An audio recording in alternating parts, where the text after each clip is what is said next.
All right, and we're back. Welcome, everyone. Oh, looks like my head's a little bit chopped off. We'll fix that in a little bit, but we're back, and we got an entertaining match ahead of us. It's gonna be Anotand versus CSO. I think we seen this one recently. We have indeed seen it recently with a result that some people wouldn't have really expected. It was, in fact, 3-0 in favor of CSO, which I don't know about you, Crackedy, but that's quite unprecedented, wouldn't you say? It is. It is. Like CSO, he's come a long way, and Anotand at this point in time, he's a very established player. I want to say CSO, he's been within the last two tournaments, I want to say, like CSO has really made a name for himself, and it's very impressive to see him now adapting not just micro-wise, but also macro-wise in the tournament meta. Completely. And, I mentioned about this yesterday as well. Obviously, being part of Team Elephant alongside Louis MT, that's a very capable sparring partner to have in practice, and undoubtedly he's picked up some tricks, as we have seen. A little bit reminiscent, some of his plays, especially to something you'd expect out of Louis MT, who is, of course, one of our pre-qualified players through invitation, thanks to his achievements in tournaments in 2024 and this year so far. Yeah, I think both the players are really like a pretty heavy influence on each other when it comes to how they play. And we kind of see that especially when you see like Louis play French or when you see him play Jean. CSO and Louis, both of them play French and Jean in a very, very similar way, to the point where both of them just spam out knights and like there's no tomorrow. And yeah, I mean, it's more often than not, it's working in situations where it really shouldn't. Like your opponent's making spearmen, they're making crossbows, and they still die to a mass of knights. It's something I've noticed as well recently. It does feel like, and I'm curious whether you agree with me here, Crackedy. A lot of times in a lot of games I watch and play myself, it feels like when one player tends to go mass infantry, mix of ranged units, spearmen, men-at-arms, whatever it may be, up against a player that plays typically either mass melee composition or range units and cavalry. Cavalry seems to really dominate in the late game, especially, and mobility really seems to be king on so many maps and in so many situations, because responding to so many places at once, when you lack that mobility, it really takes its toll in the long run, doesn't it? Yeah, it does. Like when you have the mobility, you're just able to set the game pace. You're able to stretch your opponent thin, and that's especially a big point. Like because the counters to cavalry, they're slow. They're infantry, they're crossbows, 1.12 to 1.25 tiles per second of movement speed. That's not really something that you can maneuver around too easily with, which is why walling is so important when you're up against the knight civilization. But even walls to a certain extent only buy you time. They don't really stop the raids. They just delay them from coming in so you can react better. Later on, you'll be able to put up some stone walls. That's when the game like kind of slows down a little bit and the infantry player can finally start moving out of their base, because before that it feels like whenever they move out, their base is pretty undefended and very easily raidable. It's almost a yo-yo situation where there's a group of raiding cavalry on this side of the map that you're forced to respond to, but then there's an even bigger group of cavalry on the other side of the map starting to break your wall, and suddenly most of your army is on that side, and you can no longer respond appropriately to the new cavalry that's breaking through, and it just ends up being a mess. And I've seen that happen so often, and yeah, it's something that's quite difficult. However, there is something worth mentioning. We did have just a little bit of an oopsie, which we want to apologize for. We just mistakenly saw that it was written Anotand against CSO, but of course that is a potential match that could be happening after this one, as we are now in the losers bracket, and it is in fact Anotand up against Starflark instead. So we do apologize for that little mishap, and this is the correct matchup that we have on our hands now. Very important not to get too ahead of ourselves here. Starflark, let's not forget, he did win up against Cat yesterday, and Cat beat Sass. So you put those all against each other, so that means Cat better than Sass, but Starflark better than Cat. Means Starflark better than Sass, right? And now it's going to be Anotand versus Starflark. So that's, maybe we can up it one more time. That's going to be the interesting thing to see. Exactly. It's this kind of triangle, which I think this is an interesting topic in general in AoE4 in terms of how players match up against each other, where just because one player beat another one, who then beat another one, doesn't mean that the player who was originally beaten is actually worse than both of them in turn, right? And this can get quite complicated. And obviously, there's things like the way people feel on the day itself. Playstyles are really an important part in how matches end up going between different players. And obviously, different players have different strengths on specific maps with certain civilizations. So there's a lot of nuance, specifically in terms of that playstyle that I was referring to, in terms of how players fight against one another, how they do in terms of results, where player A might do very well against player B, who then does really well against player C. However, player C, potentially beats player A quite handily, right? So it gets quite confusing, and it might be better for me to stop there before I even confuse myself, right? Honestly, it's like one of those things that make Age of Empires 4 so refreshing to play. Like every time you like find a new opponent on ladder and you match up against them a couple of times, it's always something fresh because every time there's something new to the table, something new gets found, new playstyles get explored, and when you like play against a lot of people with different playstyles, you adapt your own playstyle time and time again. It just keeps the game so fresh every time, and it's one of the reasons why Age of Empires 4 just never really gets boring. Like it's I think one of the reasons for most RTS where you have these kind of dynamics here. It's very true. It's very, very true. I mean, the amount of possibilities are virtually endless when you get to the matchups in terms of civilizations, maps, playstyles. No two games really do feel the same at this level, especially. I mean, even now, with the way the game has been evolving and progressing, new things are being discovered daily from these matches, and you never know what's going to come Sounds like next. Yeah, it sounds like we might be starting up into our first game in this set between Anotand and Starflark. So let's just dive right on in. And there we go, ladies and gentlemen. Game number one, we got Anotand vs Anotand in the color yellow, playing as the Ayubids here. His opponent on the map Regions is going to be Starflark, playing as the French in the color blue. And I mean, Regions, that's a very interesting not civilization. It's a very interesting map, especially between these two civilizations here, because something that Ayubids like to make, that's camel lances. Something that French like to make, knights. Very, very gold heavy. Where's the gold? It's all forward. It's all in the middle. Exactly. Only two starting safe gold mines per se on this map. And I say per se safe because interesting spawn here, we can see that both players have their two starting gold mines very, very forward projected here. So that promises an incredibly action-packed game, which is already implied by the matchup anyway. But with such a generation, that'll be the case even more so than usual. But as you mentioned, camels up against knights, typically a counter unit, right? We have that camel unease, which will debuff the damage in a radius around the camels of horse cavalry specifically. However, it gets a little bit more complex than that, doesn't it? Yeah, because at the end of the day, the Camel Lancers, they do have a little bit less HP, their base damage is a little bit lower, they do attack a little bit faster though. At the same time, so there's a little bit give and take, their charge lasts longer, does a little bit more damage. But then you got French Knights as well, where they could potentially be cheaper with a keep, they do more damage after their charge, they heal up outside of combat. You can potentially buff them up even more with Royal Bloodlines if you go for the Landmark and Castle Age, so then you can like pretty much take any fight with your knights, even if there's like counter units involved, just because they have so much health in those situations.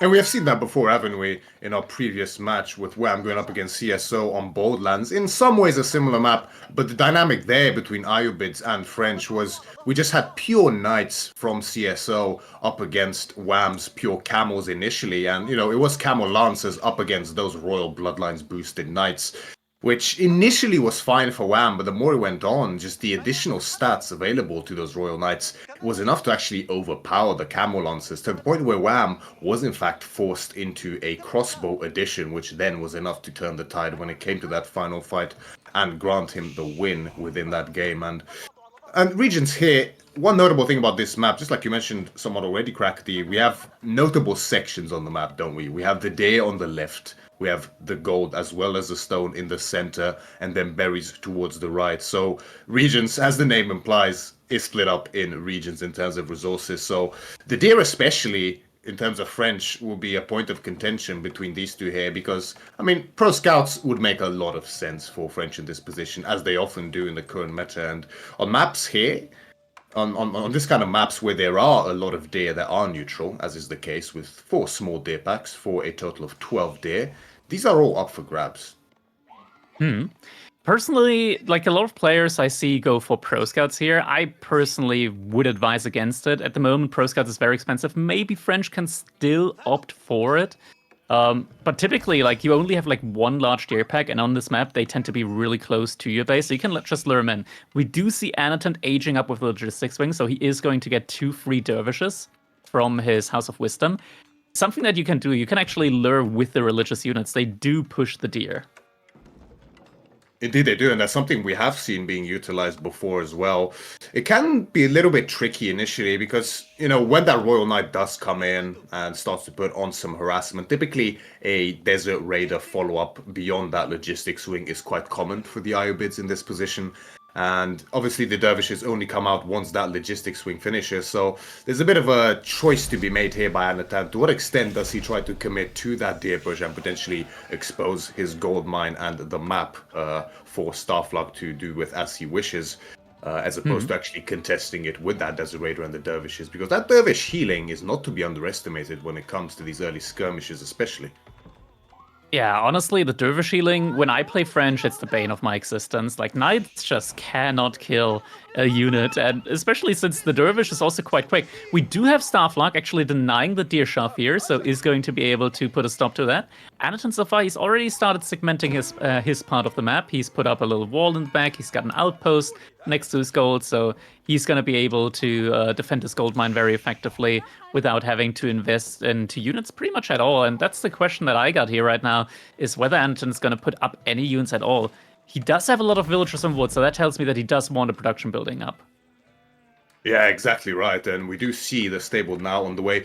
Desert Raiders would make a lot of sense here. Desert Raider does actually beat a knight in a direct engagement. And with the healing from the dervish, as the numbers start building up, that will only get even more difficult for Starflark. Quite often we have seen French players often opting into a horseman transition shortly after, often foregoing the first knight entirely in favor of those horsemen. Because Desert Raiders, they are classified as range units, so although they do debuff the horsemen, thanks to that camel unease, they do actually take bonus damage from them. Yeah, and on top of that, knights have the same movement speed as dervishes, so a knight would not be able to catch a dervish if it just runs away. Horsemen, on the other hand side, they are actually able to catch up to them, maybe surround them, get a couple of hits in. It's even better if you get like special horsemen like Ghazi Raider or Sipahi. That's when it becomes like really easily doable. But up against French, like with knights and normal horsemen, this army composition becomes really hard to deal with, and we're gonna have to see exactly just how Starflark is gonna react to it. So far, he's mostly just been investing into pro scouts. 5 scouts out already. We now see a switch up into archers. I think that's also a little bit of a trap, mainly because, sure, archers, there isn't any ranged armor on the Desert Raiders, but there's no bonus damage either, so it's still very easy to out-heal the archers early on, until you get like 20 archers, and that's a big investment. It's true, you do require a massive investment in those archers to actually start offsetting that Desert Raider, and on top of it, the mobility, the lack thereof of mobility for those archers specifically, really becomes an issue on open maps like this, because, I mean, Iobit, they do have a tendency to sneak in a castlage whenever they feel safe enough to do so, and, you know, going into archers, which naturally slows down your composition here as French, often lends itself to putting the Iobids in a somewhat cozy position. And I mean, with the outpost up on the gold already, that's a difficult position to push into, even if you do have that mass without something like, you know, a lot of horsemen with undermesh to start torching the tower down, or even a ram. And just like you mentioned, that is even further investment. We're now also seeing a switch up from Anotand into some horsemen, so Will have all the tools that he needs in order to counter out the archers. I mean, right now, it's only 3 archers, like the Desert Raiders. They can easily take this fight. They do the same damage, but they have more attack speed, they heal up, they got more HP, they can switch into melee form as well, and you can just see, like, the archers, they just got no way of dealing with the Desert Raider. It just gets all healed. Everything gets healed. Now Starflark, he's trying desperately to take down at least one of the dervishes. He's losing all of his units, all of his scouts, all the knights, all the archers, and the dervish just runs around in circles. This is already just crippling damage being dealt here to Starflark. You can see just how powerful this maneuver is here from Anotand. You have to try to take out those dervishes, but as you can see, Anotand, all he has to do is just kite with the dervish, and the entire time that you are chasing them, I mean, you're just taking damage from the Desert Raiders. Yeah, I mean, this is honestly, at this point in time, like, I think enough damage has been done to where you can't really come back realistically. Like, this is now a situation where Starflark is heavily, heavily behind. 1,000 destruction value to 50. I'm not sure what unit got killed for 50 value. It wasn't a villager, because no villagers died so far. Maybe that's just imaginary value, but at the end of the day, Anotand, he's in a leading position right now. I mean, the scout is 65. Is it? I thought it's, it might be... I'm not sure, actually. I mean, some of the destroy... I did hear that they got fixed, because in the past, I believe wood and gold hasn't counted towards it, only food, but I did hear that was fixed. Yeah, that did get fixed. I'm not sure where exactly this value is coming from at the moment, so...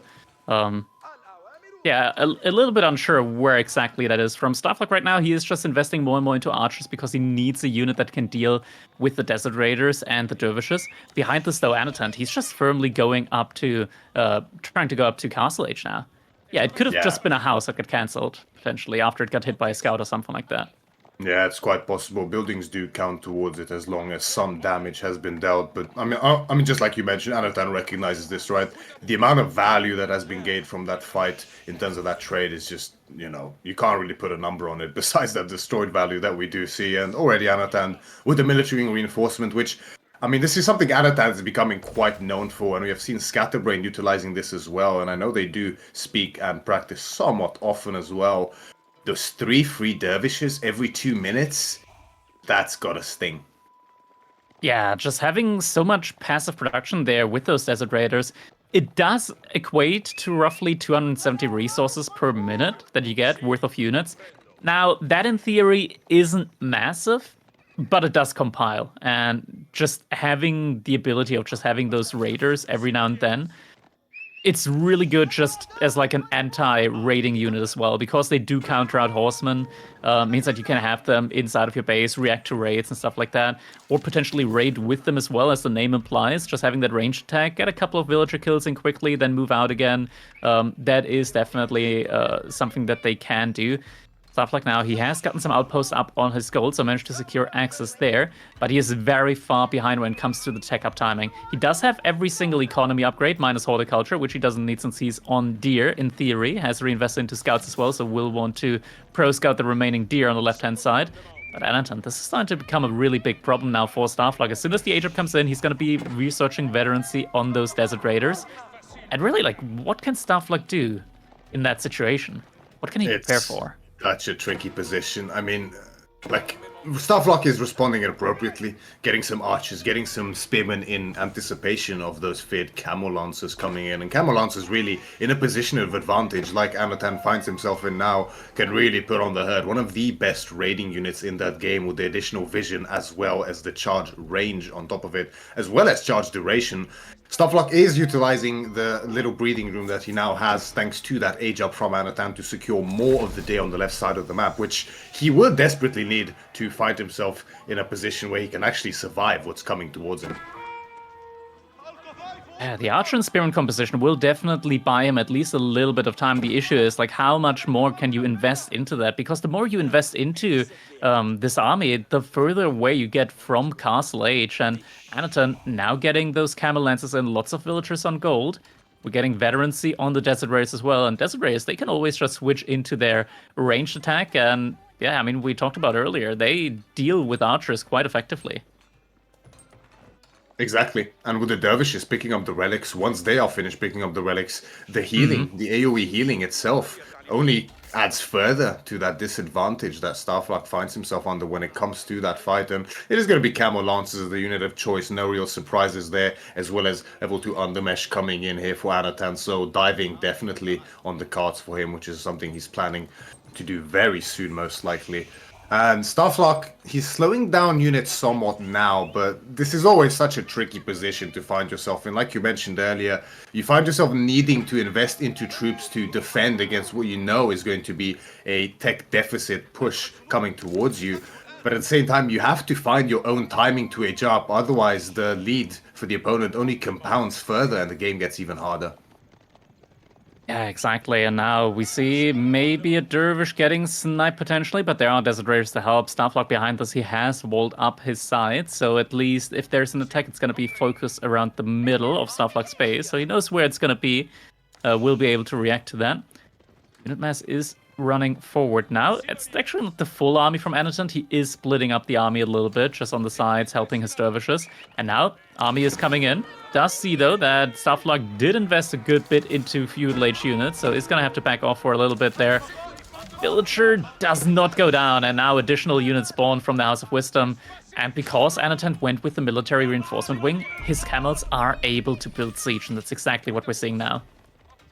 Anotand behind this prudently got textiles as well, so he's taking no risks alongside these walls when it comes to being raided. He knows the threat of these French knights, even when Starflark is behind like this. One raid from these French knights can really start to turn the game around, as we see. One villager does go down in the end, but these knights, they find themselves trapped, and I mean, they're most likely going to go down, and 3 knights for 1 villager, that's not a trade you want to take. Ah, definitely not. Starflark, he's getting closer and closer now to Castle Age. Still feels like it's a little bit away. Food income definitely hasn't been on his side here so far in this one. And Anotand, I mean, he's getting the Springles in.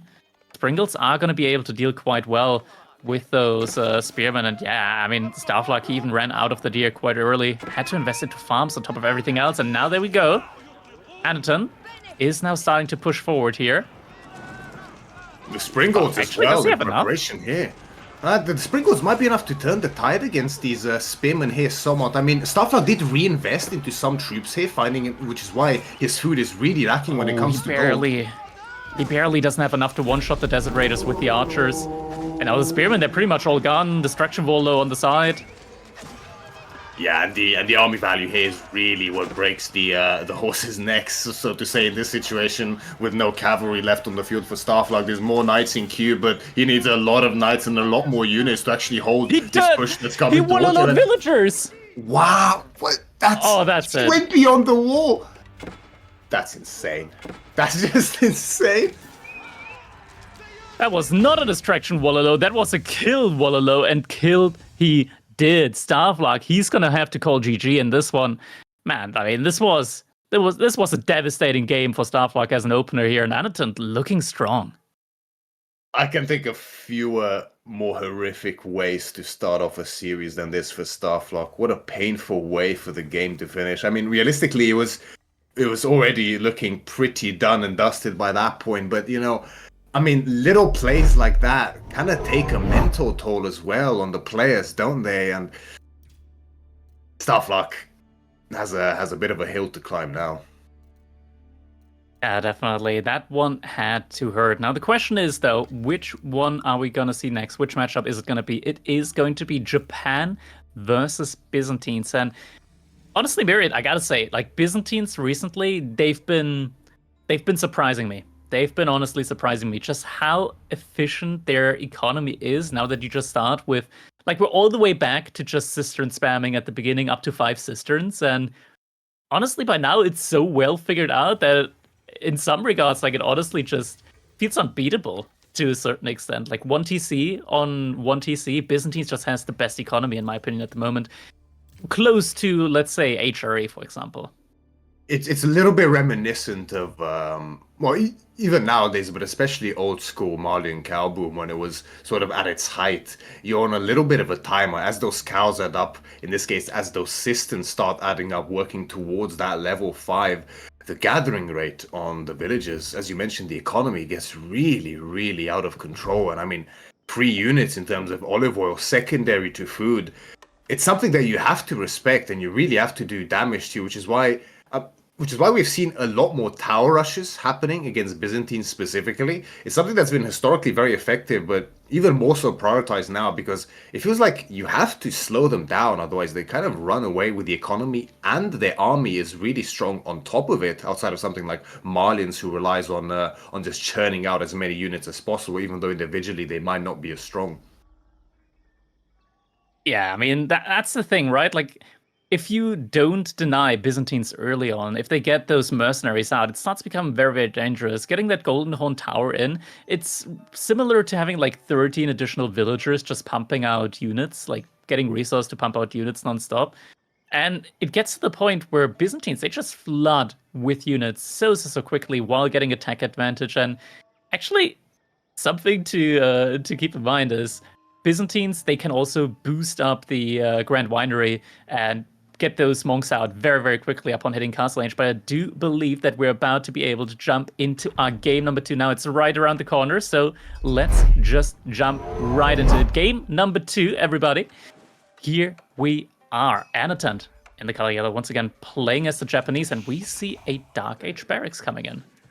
Yeah, no real surprises here from Anotand up against his opponent Starflark playing the Byzantines. And on both lands, this is a fairly popular map for Byzantines, specifically because what we see happening here on Starflark's side of the map, you do have a decent chance of getting some fairly defensible berry spawns as Byzantines, which is exactly what they love. We have those starting berries as well as 3 additional berry packs all scattered throughout the base, all somewhat safe, except that southern one. That is a little bit far out. But there are some disadvantages to Byzantines here as well, which is namely the small wood lines, the deer on the map, which they typically don't contest very, very effectively, especially when they are so spread out all over the map. And, you know, this double-edged sword in terms of advantages and disadvantages for Byzantines is something that has worked out for them and also worked out against them very much so. And Japan might not be a civ that really relies on those deer very much. However, Crackedy, I'm sure you'd agree, Japan has been looking scarier and scarier the more games are played. Yeah, 100%. Just seeing Japan pop off in the mid game with the Yoroshiros getting a lot of mounted samurai. And by far, I want to say like the strongest knight that you can have access to in the castle age. Top that off with Honor Geisha just as a unit that clears all the counters to mounted samurai. They clear up crossbowmen. They clear up spearmen.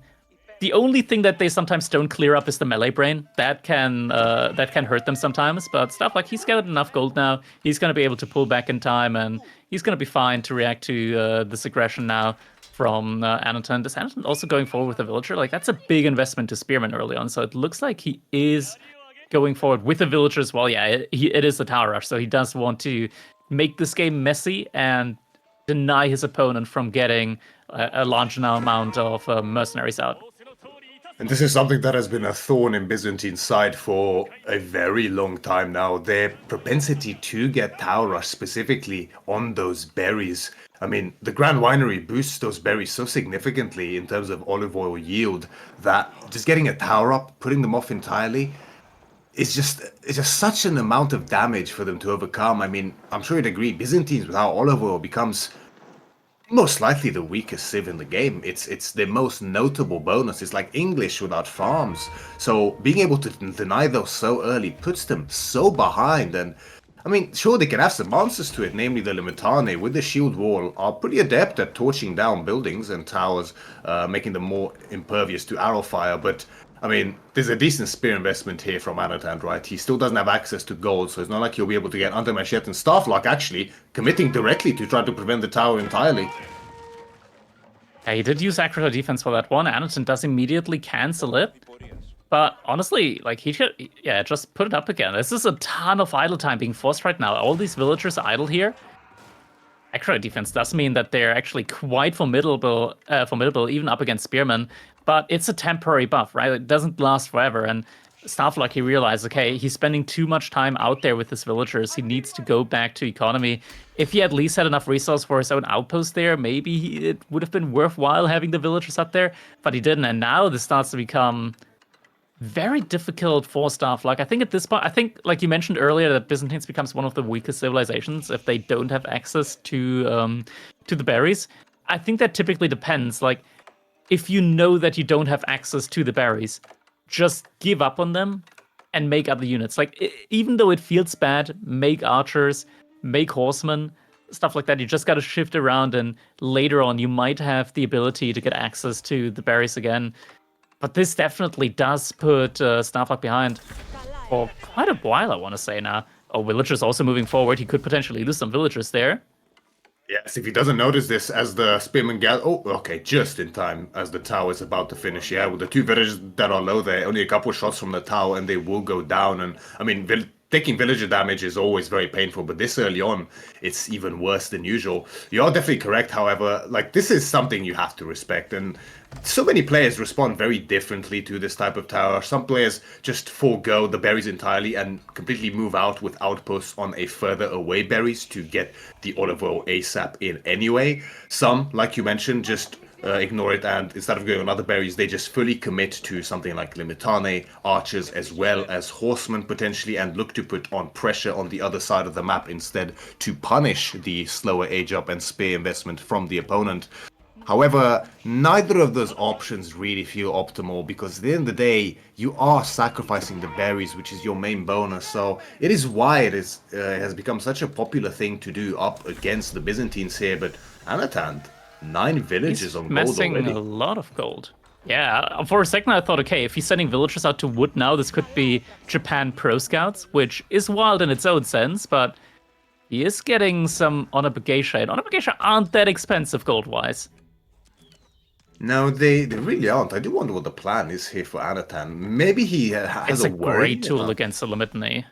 It definitely is. It definitely is. I mean, the shield wall, very effective up against range damage, but not so much up against the fast attack speed of the Onabugeisha. But I do wonder what all this gold is for. I wonder if Anatan is worried potentially about a heavy unit investment here from Starflark to push across the map, like I hinted at earlier. But surely he must be able to see that there's essentially no production buildings beside a barracks, but an archery range is coming up now as well.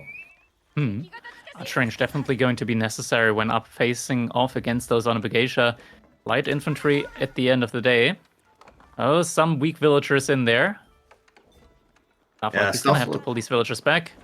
He did opt to go here, but the lack of a tower could really hurt him. Oof. Oh, Anotand's so patient, waiting to get in position there. 1 villager down, 2 villagers down. And no wheelbarrow behind this, no textile. Yeah, I mean, not only the idle time, but the 2 villagers dead here. Akritoy defense gets called in again, and with Akritoy, the villagers actually do a pretty decent job up against Spearmen, but then again, they're not fighting units at the end of the day. They are your economic units, so anytime they spend fighting is time they are spending not working. Alright, we are now up at system level 4 though, so even the 2 villagers that Starflark has lost so far, it's not the end of the world for him. He is getting in some archers now, and overall, this is still a situation where Starflark can be fine. We do see the output coming again now on the blackberries, but it does get intercepted by the spearman. Great reaction here from Anotand, and the villager might again go down again. Body block comes through, but still, villager. The charge is enough to get another villager down for Starflark, and this is really starting to add up, Crackedy. Yeah, chipping away at the economy. I mean, this means that Starflark lost 10% of his entire economy. Now, his economy does get boosted up by 20%, 22% at the moment, thanks to the cisterns, but I mean, that's like your civilization bonus, and you invested into that. This isn't going to pay off immediately. Anotand, he's pedal to the metal. He's heading in forward archer ranges now. Yeah, there seems to be a full commitment here from Anotand, on top of actually fortifying the outpost as well. So he has no intentions of letting the outpost go down, whatever. He wants to keep that Grand Winery out of commission in perpetuity if he can. And with the forward archer ranges, I mean, I think the feudal strength of Japanese is something that has been on the rise, especially since the 5 food cost decrease on those Yumi. I mean, they are half the price of a villager in food. This is a unit that you can just spam.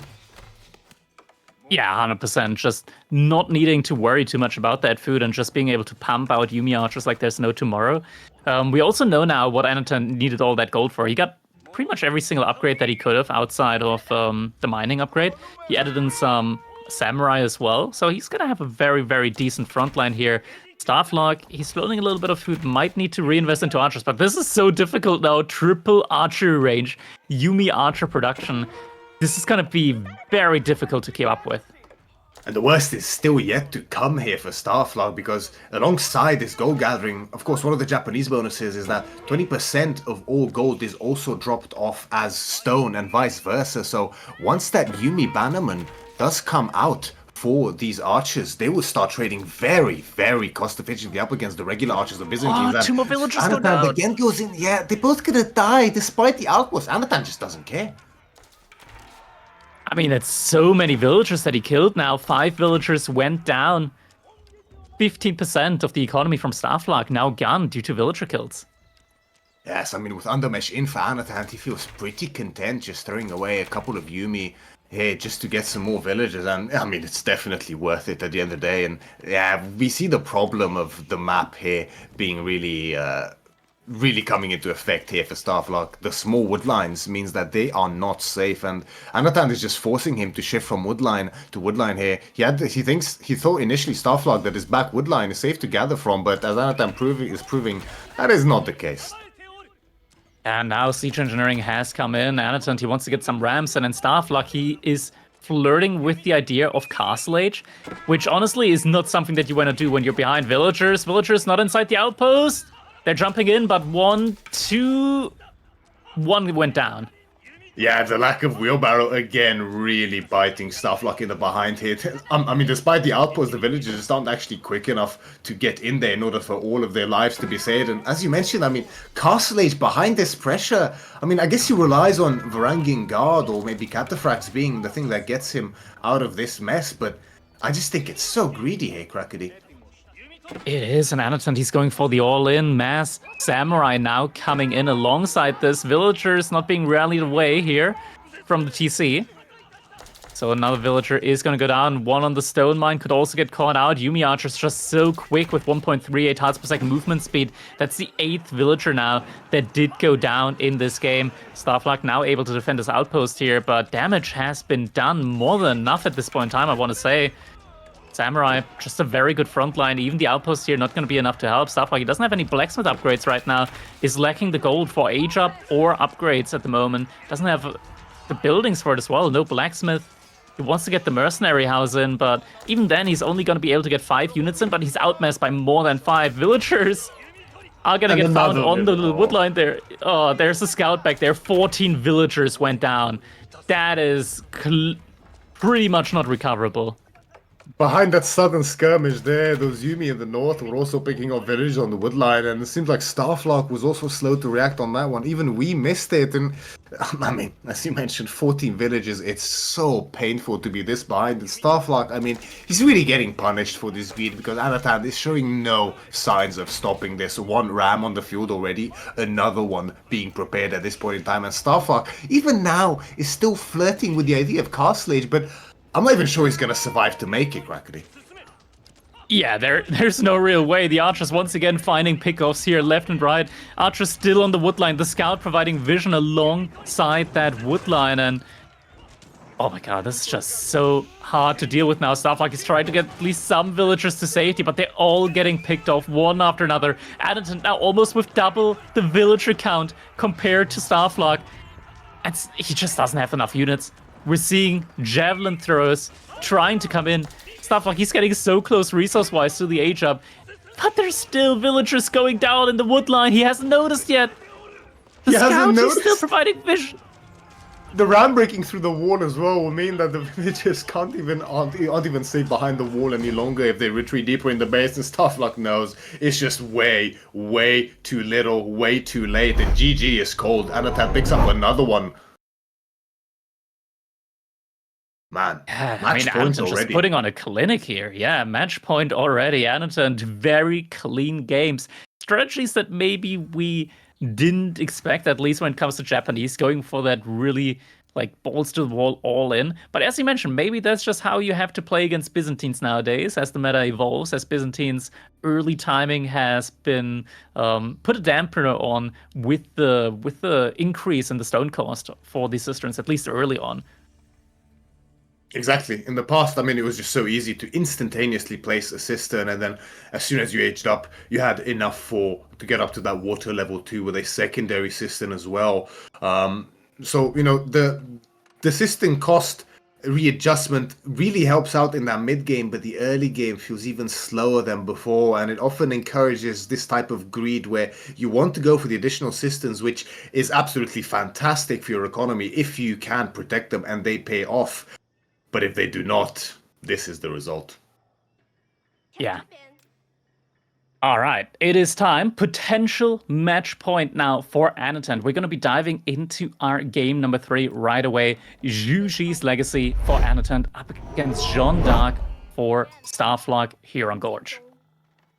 Starflark is going to be loading into the map, and he has an even harder job ahead of him to climb back into this series. It is 3 wins back to back that he needs in order to progress further to face CSO in the losers bracket finals.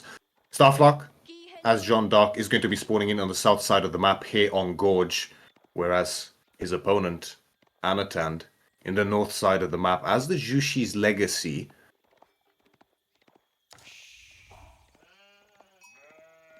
Does appear that getting collected. so far so good, even for both players, eh? Yeah, I mean EGC Gorge. It's a map where sheep are very evenly distributed. Something that you always have to take note of when you come from normal Gorge and you start playing EGC Gorge for the first time. The sheep are on the sides. They are not close to the middle. They are on the sides, and yeah, if you go along the middle, you're gonna have a bad time. Exactly. Out of all the maps that have both, versions on ladder as well as tournament versions, as we see here, I think this is the one where the disparity in the way sheep spawn is most notable, to the point where it actually demands a different scouting pattern entirely for you to get an optimal amount of sheep, which I know Anotand has definitely learned the hard way a couple of tournaments ago up against Beastie, and Starflark looks to have understood that himself, scouting around the edges here to get himself also a pretty healthy amount behind his scout here. This matchup, what are your thoughts on it, Crackedy? I mean, Juji's Legacy is really good when it comes to getting a fast castle age. And John, how do I say this? Like, John can make things happen. The question is, how greedy is Anotand going to be? Is he going to go for pro scouts, or is he going to instead go for fast castle age? Because if there are fights that will happen and John getting experience in, Anotand could be in trouble should John find a relatively early age up to, well, not age up, but like level up to level 3. That's where things can get a bit problematic here. Good Medigun spot next to woodline, stone, and a berry bush, so Anotand can be quite happy with that one. Yeah, exactly. It's always very nice when you get at least 3 resource clusters. That's kind of the minimum that you want to be deemed, a good meditation garden site. And on top of it being relatively safe, a little bit forward, but still pretty close to his base, he'll be happy with that one. But just like you mentioned, the real threat here for Jushi is the timing of that JD level 3, right? You have to be very, very careful in those initial skirmishes when it comes to those DM protecting your scouts as Jushi, because although typically you're considered the strongest civ, if you give away a few too many spearmen or horsemen or scouts to JD, the XP bar will just keep accelerating up, and if she hits level 3 before you have your age up as Yushi up to that castle age and have the real answers to deal with level 3 JD, it can get very scary very quickly. I'm wondering, like, if Anton has like potentially a very I know Anton likes to play Juji quite a lot. So maybe he's got like a very optimized build order for this when it comes to getting the Pro Scouts upgrade in.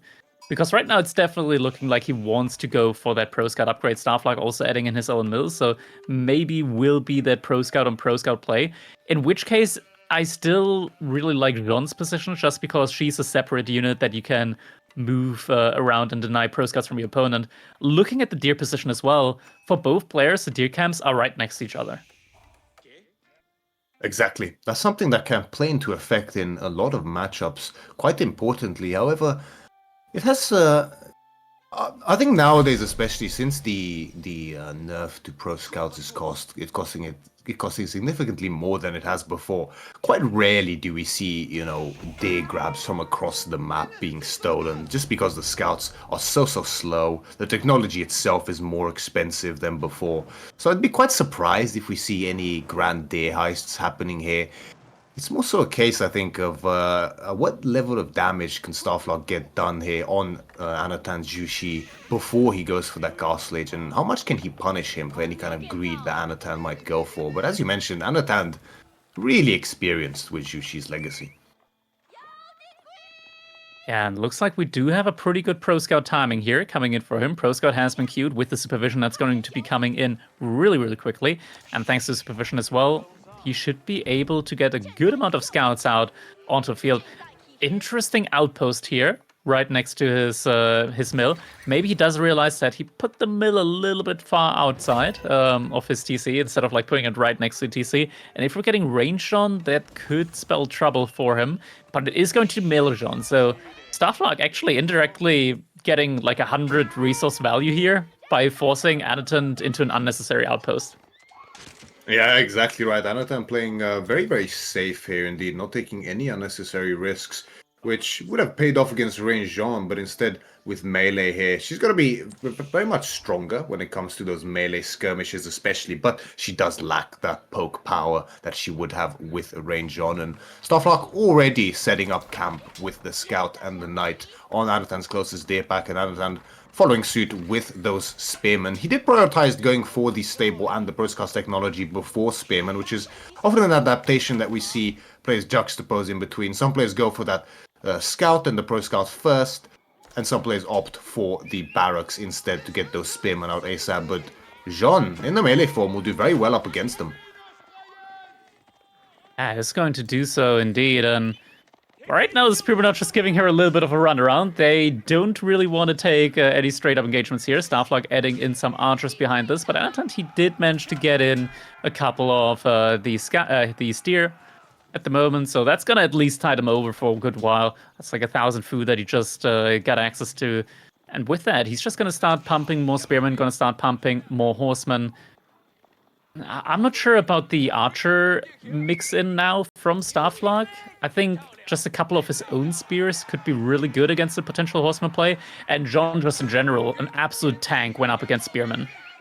Yes, exactly. Nice little micro there by Anotand to pull apart the Spearman just in time to bait out that spinny from Jeanne d'Arc there. But she does have another one, and all of them get hit by it. You see how low they get from that charge. One already went down. Good bit of XP over to Jeanne, but she's getting quite low here. And Starflark does have to be careful. Jeanne can, of course, heal coming passively in as long as she's out of combat. Yeah, the active heal also just got off cooldown. That's something that he could make use of. Scout, ooh, gets sniped by the spearman. Good connection there. Another pickup there for Anotand, and Starflark has to be careful here because as these numbers start building up, it's worth remembering, of course, Yushi, just like China, with those Imperial officials, has access to the supervision, and especially on his side of the map, he can blob units at an exponentially faster rate than Starflark here, and with already some day under that mill, the faster food gathering rate will compound that even further. Yeah. Horseman, there's only one out here at the moment. The front side, Jeanne, she's gonna start to be the meat shield here once again. But the Spearman and the Horseman right now, they're just looking for connections on the archers. Get those archers down. That's the only unit that can really deal quite well, or rather deal quite quickly with those Spearmen. Yeah, it does make me wonder if she's getting lower. Starflark may have just jumped the gun a little bit here with those archers, right? I mean, only two of them were on the field first. A lot of damage being dealt. A lot of experience going over. Yeah, she's already a third of the way up to that level 3. Starflark has to be careful. He's done a good job of microing these knights. None of them have gone down just yet. 2 of them are left very low, however, and Starflark has to be so careful. You do not want to lose any of those knights in this position. Yeah, I mean, the position, as you meant, like, it's a good position for Starflark at the moment. The previous game so far, it felt like he was definitely on the back foot, but now being able to save those 2 knights, if he gets Chivalry in, those 2 knights are going to reach their full value once again. And Jeanne behind this also regenerating her HP. He's just gonna, if he just has the time. Yeah, because the H-up is coming in soon. Anotand's working for it now. Yeah, seems like Anotand is just perfectly happy getting back just his own day, and that's quite prudent, right? As long as you just get back your own 2 daybacks here as Yushi, that's kind of a pretty cozy spot in terms of food for you to start trending towards that age up, which Anotand is going to do now. It's always a risk going for these horsemen here as Yushi alongside those spearmen. They will do a great job up against the archers, but it's tough against Jean because she is, of course, a man-at-arms with pretty good stats in these skirmishes. So when you have double melee composition like Anatan does, it does open you up to be somewhat vulnerable to taking a lot of damage from the spin. We do have Mount Lu Academy now coming in. This feels like it's been recently the flavor of the month, so to say. Instead of going for the Shaolin Monastery, we do see the Mount Lu Academy coming in more and more often, as it does provide a significant amount of upgrades for your Imperial officials to boost them up. Also, a little bit of passive food income there when you're dropping off taxes. It's not that much, but every little bit helps at the end of the day. Yeah, every little bit does help, and the regional inspection is normally the most prioritized upgrade pretty much instantaneously after aging up from that Mount Lu Academy. It will significantly boost the supervision rate on production buildings to the extent that, you save a lot of wood in terms of necessary production buildings to produce those lancers especially, which will be the unit of choice here for Anatan. And there's no spearman yet here for Starflark. We'll see whether that's something he opts to add now in anticipation of what's coming, but he does have a very healthy knight count on the field already, so he might just be able to take them head on. Yeah. Having 8 knights out at this point in time, it's definitely not bad. Might just try and go for his own age up now, behind like trying to do some damage here. It's just difficult because if Anotand is able to mass up enough knights behind this, once Anotand starts like breaking out of his base, if Starflark gets pushed back, he's gonna be in a really, really rough spot then. Yeah, exactly. And we see Jean halfway towards that level 3. Probably not as close as Starflark would have hoped by now, but Anotand is playing this very, very careful and calculated, right? He's not taking any unnecessary fights, any unnecessary risks. He's keeping his spearmen back just on his goal to prevent any kind of dive from these knights. Meanwhile, moving out with the initial lancers to divide Starflark's attention and his troops to prevent some kind of excessive pressure on his economy. And yeah, this kind of distraction is what's necessary to give him the space needed to really bring up this Lancer count. We do get some spearmen in now from Starflark as well. Anotand just continues massing up his own knights at the moment. Starflark looks like he has made the decision now to go up for an age up. Ooh, knights in the middle, potentially getting found out, but should be able to pull back in time. And then with the healing from Chivalry, he's going to be in a fine spot. But Knight count is starting to get dangerous. He's almost at the same Knight count as Starflark is. And yeah, Starflark, he's reinvesting into Knights again, into units. This could be a similar situation to Game 1, where he just doesn't find the window to age up. Exactly. Like there's just a little bit of indecisiveness here from Starflark, right? We saw him having just half the bank necessary to go for that castle age. Unit production had been halted by that point for about a whole minute, but something just caused him to reinvest. Maybe just seeing the amount of lancers already out here for Anotand makes him to feel the necessity to make some more units here, but raid coming in by both players at the same time here. Spearwood in position on Anotand's wood line to drive back the knights, but Starflark also responding adequately on his side with his own spearmen and knights, so no real damage found here by either player. Yeah, just now first blacksmith upgrade did come in for Anotand. There are a lot of yellow dots making their way across now to Starflark's base, and these are just more and more knights at this point in time. Yeah, we got the even knight count now between the players, and Starflark, he's gonna now be faced with some difficult decisions on where to position his units. Exactly. Being forced to split your attention in so many different paths can often be the bane of a lot of players in these situations when it comes to night raids. And the idle time on the gold really, really hurts in this position here for Starflark, as he's now trying to commit towards that age up, but again, his gold is going to be a little short of his food this time round as opposed to last game. But nice trap on... Ooh, almost. For a sec, I thought there the Lancers got trapped there for Anotand. 3 of them would have went down, but he manages to squeeze out just in time. And he meets the other set of Lancers on the right side here. Good control so far by Starflark. Yeah. A question that I'm asking me right now, like if we're getting to a level 3 Sean, which version are we going to get? Is it going to be the Jean's champions or the Jean's riders? I think in this situation, I'm not sure. Like, Anotand hasn't shown the crossbows yet. But Starflark needs to anticipate that there are going to be crossbows, and in general, I prefer Jean's Riders over Jean's Champions in most matchups, just because it's a very good meat shield, a lot of HP, and it's just nice having a unit with a ton of ranged armor. Like, not just the average, like, 4 or 5 ranged armor base-wise with Blacksmith upgrades, but, like, all the way to, like, 8.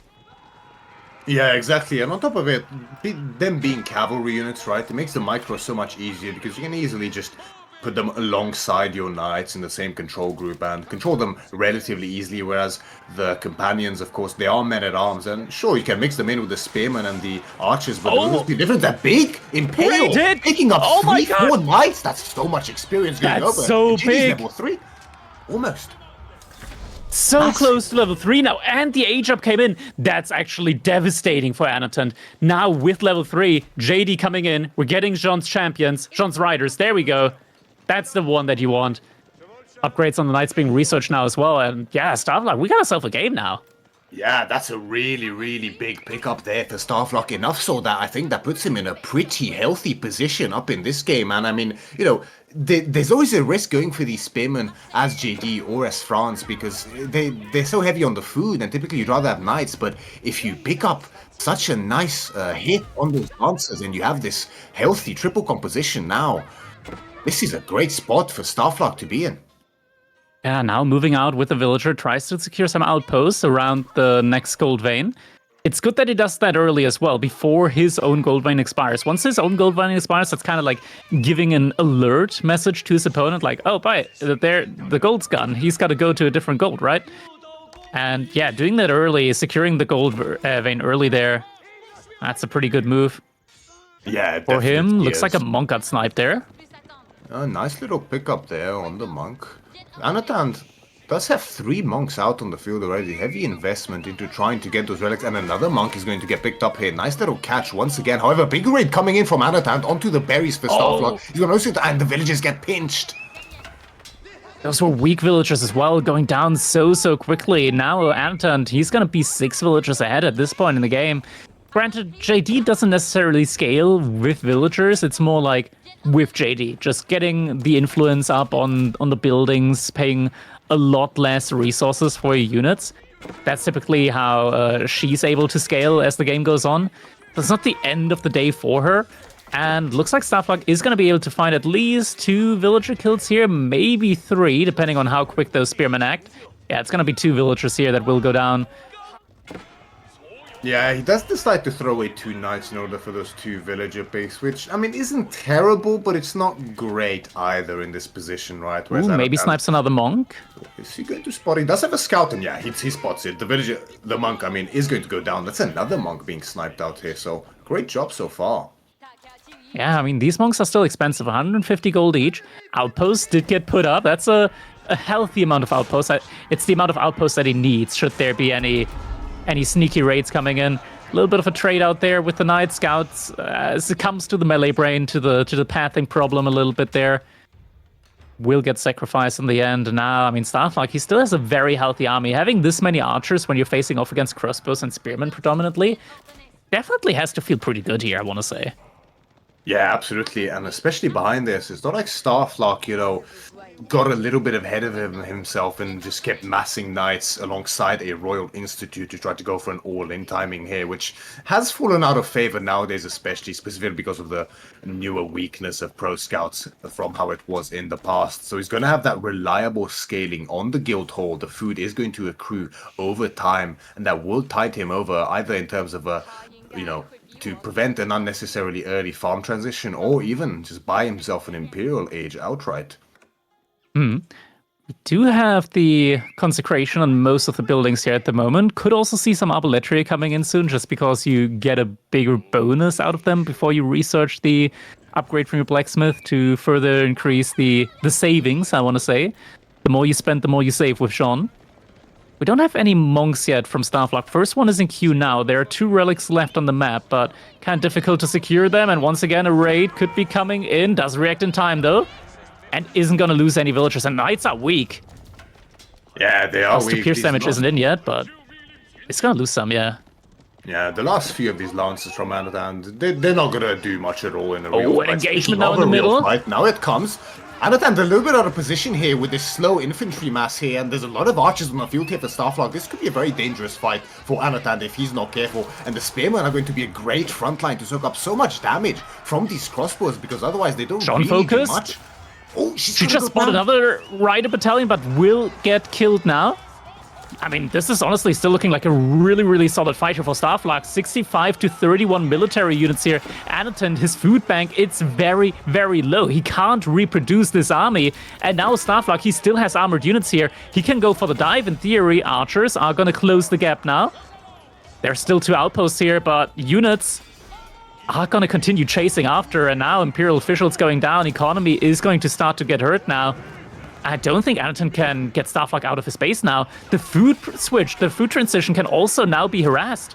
Yeah, I mean, this is the worst time to get caught as Jushi in an unnecessary fight, right? Anotand just a little bit overzealous with his positioning there on the mid-map. That's not where you want to get caught. And yeah, Jean gets brought back behind. The Starflark smells blood, and there's nothing that's going to be stopping him now from diving even further here. Desperate reinvestment here from Anotand with the low food bank that he has in order to try to hold this position, but the numbers of his army are looking anemic, Crackedy. And this could be the game where Starflark is going to get a point on the scoreboard now, as the archers keep picking up the crossbows. Knight count still looking healthy. John about to be back now, and with this few, like, there are so few crossbows now, it's going to take a while for them to do any real damage to Jean, because she does have all of that range resistance now working for her. There we go, Jean diving in. Crossbows, they need so many volleys to take her down. She's just going to run back a little bit, heal up again. And then she's going to go again. Crossbows are getting taken down now. Yeah, Anotand, he doesn't have any units left. Economy about to be idled. Exactly, as soon as this front line here is broken for him, which it looks like it will be, there's still Palace Guards being brought out, which will do a good job of tanking up against those archers. There are no Arbaletry on the field, but I'm not sure whether that's enough here for Anotand. Even now, the last villages on the Bravish are idle, and at this point, Starflark is just going to ignore the rest of his army and go directly for economic kills here, while still just mass-producing units behind it. More Knights in queue. There were archers as well, more in queue, just 7 more Knights in queue in this position. And Anotand, it is going to be a hold here, but at a heavy price. I think maybe Starflark got a little bit held up there with just trying to kill units there. He didn't go for any more villager kills. Did manage to even out the economy through all of the raiding either way now. But behind this, Anotand, he has added in his own second TC, and I feel like Starflark, he just neglected the economy a little bit too much.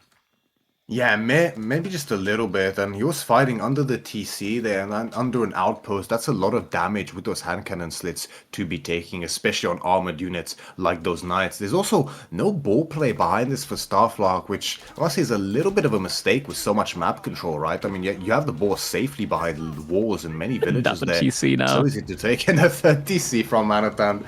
I'm not sure whether that's greed or just recomposition at this point. Outpost getting put up. Anotand making a little conga line here of outpost towards his opponent's side. I mean, the farm transition is pretty much done at the moment for Anotand. Like, the food income is still looking good. He's been able to remass military. It's quite healthily on the way, without a doubt. Big walls up there for Anotand as well. However, yeah, Guild Hall, I was just about to mention 2,000 there. That's a time bomb. Good. Exactly. And I wonder, what is Starflark's decision going to be here? Is he going to leverage that into a Red Palace timing? Or is he just going to pull the food to reinvest into a lot of army instantly and just try to kill him outright? Honestly, in my opinion, like, when you're behind or when there's a threat of you getting all in, Red Palace all the way. But if you're ahead, if you did damage, that's actually a situation where I would love to see the College of Artillery, mainly because Reboldigan College of Artillery is insane. Like, it just destroys crossbows, it destroys anything. Like, as long as your opponent doesn't have the range upgrade from Imperial Age University for archers, which usually doesn't even get archers in the first place, it is very difficult to deal with Reboldigans. It really is, especially if you just pull just a few villagers there on the front line to repair it. Anotand would have to sacrifice so much just to even get close to that Reboldo to try to kill it. It is going to be a big Spearman raid here on the side for Anotand, alongside some Palace That's guards. where the Red Will Palace interrupt is. the wall. And the Red Palace, yeah, it's going to go up on the large gold vein, but will it get spotted in time here? Anotand, he snuck the main military force by. Starflark, he only saw like a couple of units there. He doesn't know what's about to hit him. Starflark trying to go for a raid here at the same time, but the Red Palace, is it going to go up in time? The units are about to connect. They find the Red Palace. They find the villagers. They're going for it. Starflark, he still has a couple more villagers that he could pull here to try and get the Red Palace up. But is it going to be enough? No. Red Palace, the villagers are getting pulled away. He needs to cancel it. Yeah, he has to cancel it. There's no recommitment here. Most of his army is so far out of position at this point. I mean, the villages, they're all running for their lives. So many of them went down, and his own raid gets healthily responded to here by Anotand. There's so many villages just running around. The Red Palace is only 75% of the way. So close, yet so far. Villagers did find the archers, so with some support, the villagers do find the courage to try and go for the Red Palace once again. Army does get split up, though. Anotand, I mean, now he's 22 villagers ahead. Granted, he did have to invest quite a lot. 2 TCs. The farm transition is looking good, though. But the Red Palace will go up, and with it, like, Anotand won't be able to, like, finish off Starflark anytime soon. Because decent placements are going to be coming in now, and unarmored units, they will struggle even against the TC now. Exactly right. That's the power of the Red Palace, right? An arbalest emplacement on all town centers. Oh, he's going for it, though.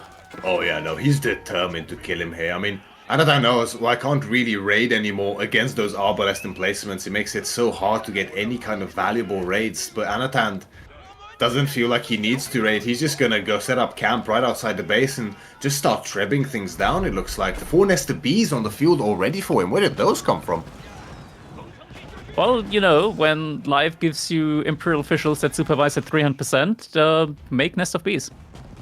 Exactly right. Who needs an astronomical clock tower for the extra health when you can just offset the health by just having so many more instantaneously? Triple sight locked in for Starflark, but I don't think that's gonna hold for very long as he now finds himself in a precarious position. I mean, timing on the Red Palace was very, very nice there, but so much damage has been taken trying to get it up, and idle time caused as well, and I don't really see Starflark breaking this position in his current state.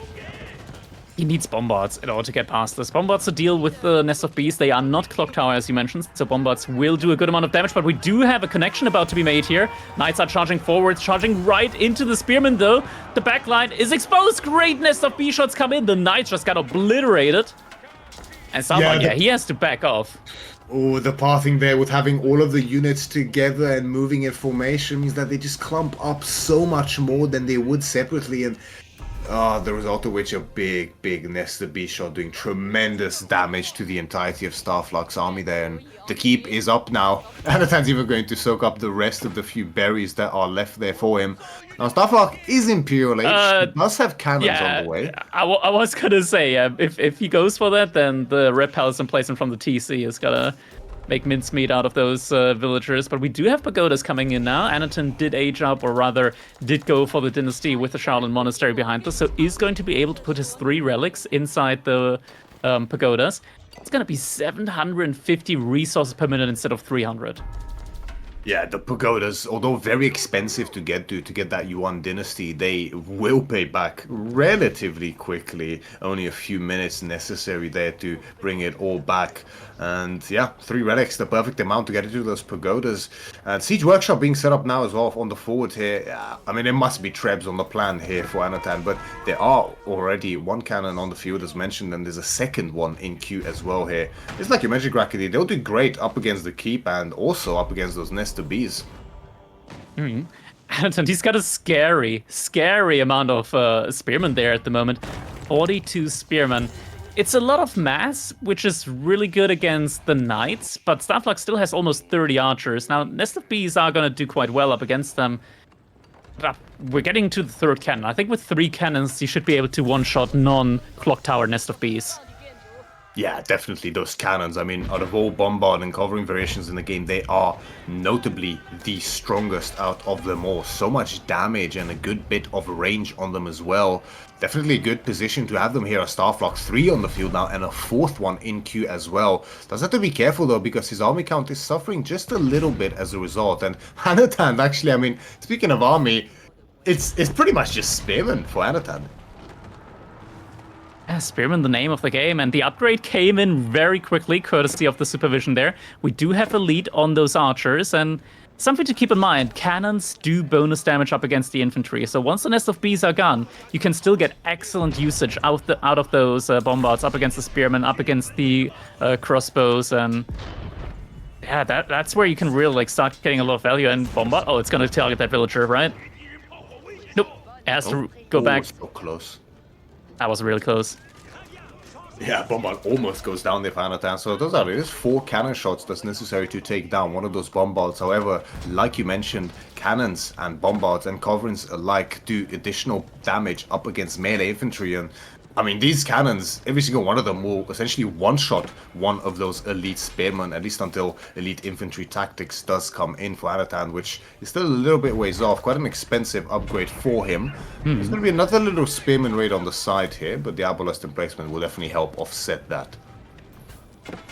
Starflark, he's got a lot of Jean's riders here at the moment, which is definitely an expensive unit to go into. And he can't get it up to elite status. For elite status, he's gonna need to get Jean to level 4. Maybe he can get there with this next fight. Bombards and the Nest of Bees are gonna be able to provide a lot of experience here. Looks like the Royal Cannons are focusing the Nest of Bees, but at the same time, the Bombards from Anotand are focusing down the cannons. A lot of damage is going out there. We do spread formation here on the archers from Starflark, doing a good job of offsetting. That's oh yeah, they do go down. Level 4 JD is massive. She's gonna do a huge amount of damage, not only against buildings but against these siege engines as well here for Starflark, and that is massive. I mean, I wonder which level did you go for? Is it gonna be the?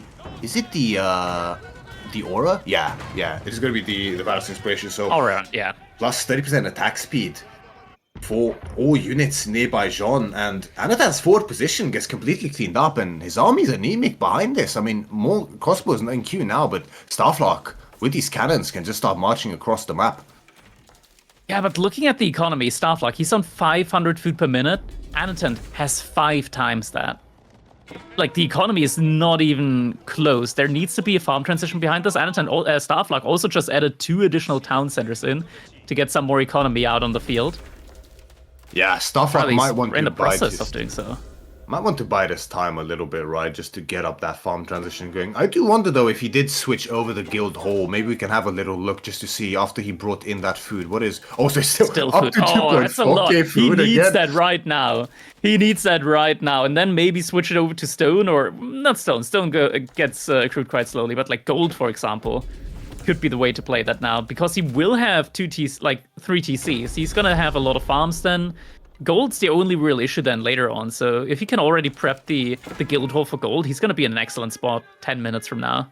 Exactly, yeah. I mean, that's a healthy enough amount of food to call in now to just get up a nice, big, healthy army again and completely smooth over that necessary farm transition that he has to go into now. And as you mentioned, if he gets into gold, that will really, really pay dividends several minutes down the line. But Anotand, like you mentioned, you can see the remass already coming through so quickly for him. Close to 3,000 food per minute Anotand has. However, the army, it's so much better here from Starflark, right? The Jean's riders, as well as the few elite knights that Starflark has, combined with these archers. And the cannons. Oh, look at the wall. Look at the wall there. It actually gets put up. He actually managed to put the wall up. That happens sometimes. I'm not sure exactly what's responsible for it, but he's able to finish off the wall.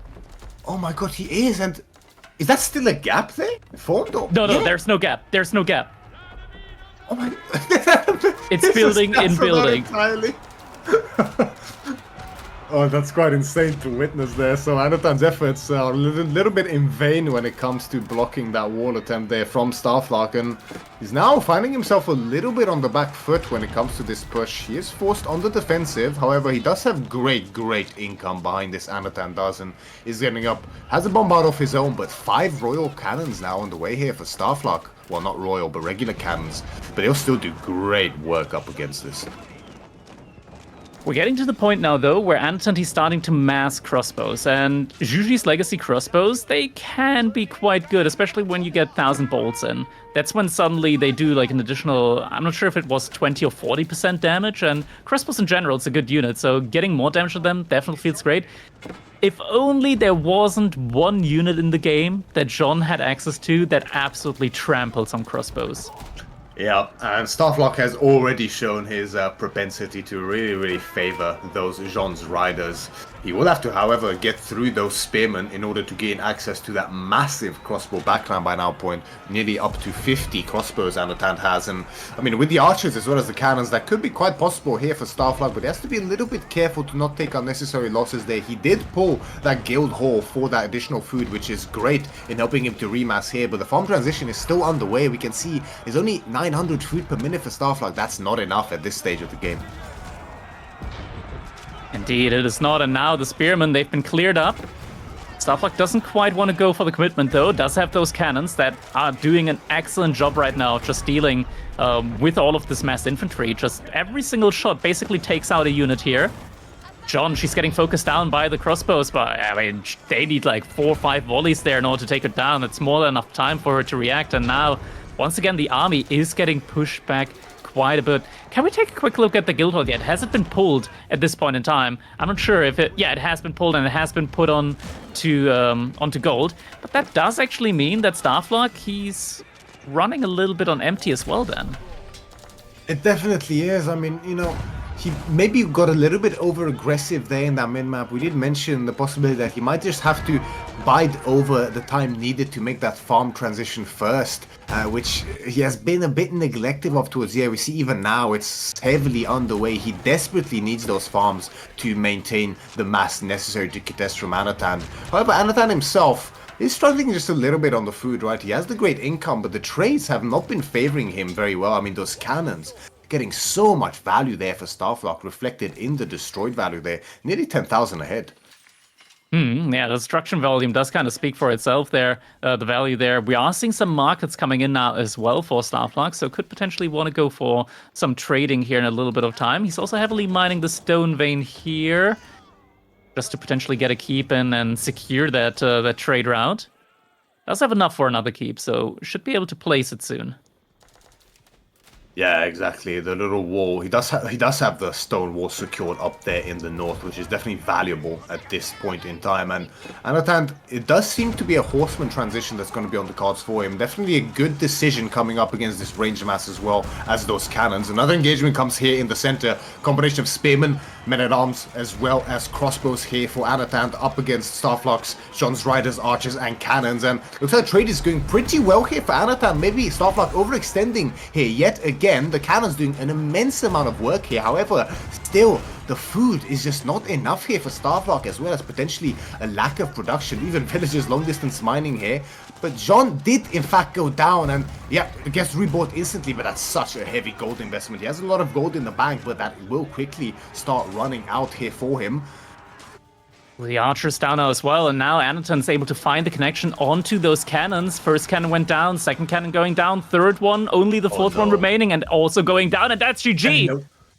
Yeah, the cannons were just way too expensive of a loss there for Starflark, and he knows it. I mean, with no with no full farm transition behind this, GG is cold. Fantastic effort here from Starflark in game number 3 up against Anotand, but just in the end, couple of mistakes means that it just wasn't enough to break through the Belarusian.